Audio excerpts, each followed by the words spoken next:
Sobat muda, mendengar kota Cirebon, apa sih yang ada di dalam benak kamu? Kota Wali. Yes, sobat muda, betul sekali.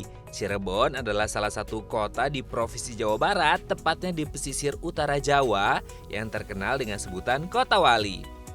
Disebut sebagai Kota Wali karena berdirinya kota Cirebon diprakarsai oleh seorang wali, yaitu Syekh Syarif Hidayatullah atau yang biasa dikenal dengan Sunan Gunung Jati. Meski dikenal sebagai kota bersejarah dalam penyebaran agama Islam, namun tahukah kamu, kota Cirebon juga menjadi lokasi pendirian gedung gereja Katolik pertama di Keuskupan Bandung? Nah, kali ini tim Indonesia mau mengajak sobat muda untuk berkunjung langsung ke gereja Katolik Santo Yusuf Cirebon dan mencari tahu sejarah berdirinya hingga saat ini. Yuk ikuti terus perjalanannya. Berlokasi di Jalan Yosudarso nomor 20, Lemah Wungku, Kota Cirebon, Jawa Barat, Gereja Katolik Santo Yusuf Cirebon menjadi salah satu bangunan bersejarah yang masih beroperasi hingga saat ini.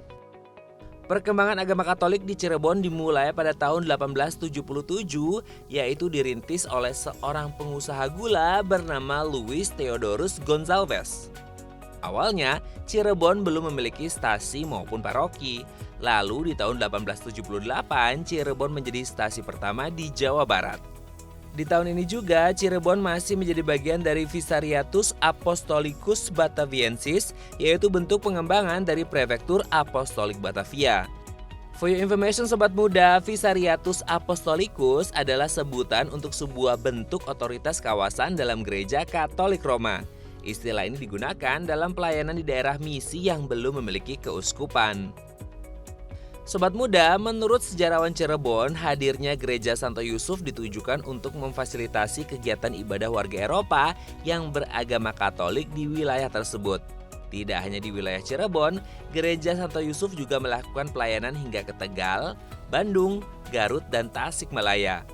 Hingga akhirnya pada 13 November 1926 terjadi pengalihan tugas penggembalaan di daerah Priangan, Cirebon, dan Karawang.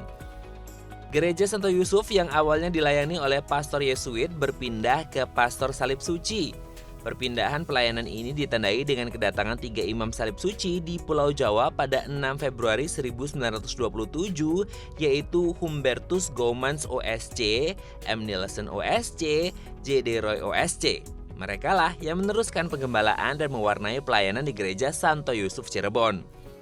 Lalu bagaimana ya kondisi Gereja Santo Yusuf saat ini? Sobat muda, bangunan asli gereja yang bergaya Eropa masih berdiri tegak meski sudah berusia lebih dari 1 abad.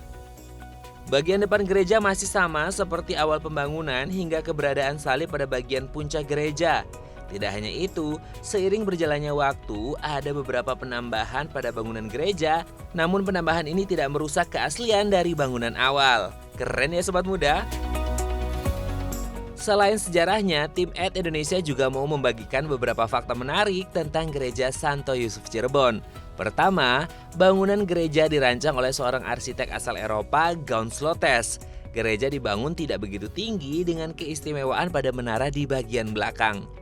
Selain itu, ada juga lonceng berbentuk cungkup di dalamnya serta pada bagian badan menara ditutupi kayu yang disusun mirip sisik.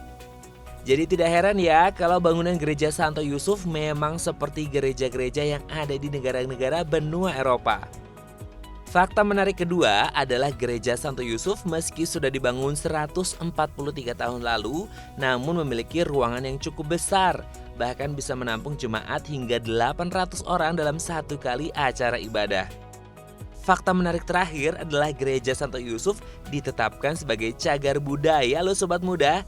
Ya, berdasarkan surat keputusan Wali Kota Cirebon nomor 19 tahun 2001, Gereja Katolik Santo Yusuf Cirebon memiliki status sebagai benda cagar budaya yang harus dilindungi dan dijaga kelestariannya. Bagaimana sobat muda? Apakah kamu tertarik untuk datang dan melihat langsung bangunan gereja Katolik tertua di Jawa Barat ini?